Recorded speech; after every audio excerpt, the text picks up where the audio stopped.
LOV-e, do të ndihmojmë bujqësve. Ndërtimin e kanaleve të ujitës, për më ndihmu për me zhvillu bujqësinë, kuptohet edhe aty ku ke mundësi me bë dhe pjesë oazat e gjelbrune, më jodhon qytetarëve për me punu më shumë. A ka ndonjë plan se sa kushton kjo? Kem buxheti do të kushtojë bujqësisë? Qëllimi kryesor është të ndajmë buxhet, do të mundohemi të rrisim tyrat vetanake, do të ndajmë buxhet 1.5 milionë euro vjet për bujqësi.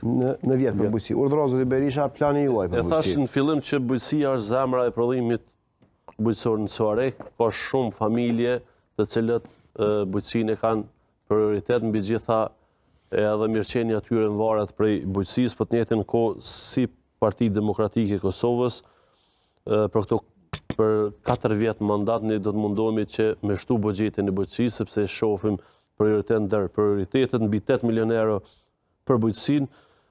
Gjithashtu do të planifikojmë që të mbështesim me format grande, 8 milionë euro për 4 vjet. Për 4 vjet, për 4 vjet po flasim. Edhe çdo gjë që e premtoj, llogaritë që unë po e premtoj për brenda 4 vjet, brenda mandatit tim qeverisës.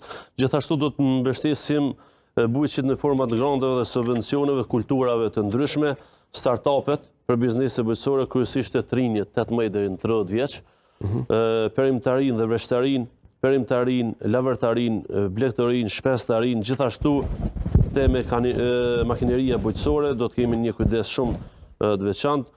Pika grumbulluese, ne mendojmë që brenda 4 viteve do të investojmë në 4 pika grumbulluese, Duel, Shiroks, Dençan dhe Bukosh, që bujki me pas qartë edhe prodhimin e tij ku ka me dërgu, sepse mos me pas barr, a do ta shet apo nuk do ta shet, dhe ne mendojmë që bujqësia duhet të jetë prioritet në komunën e Suarek.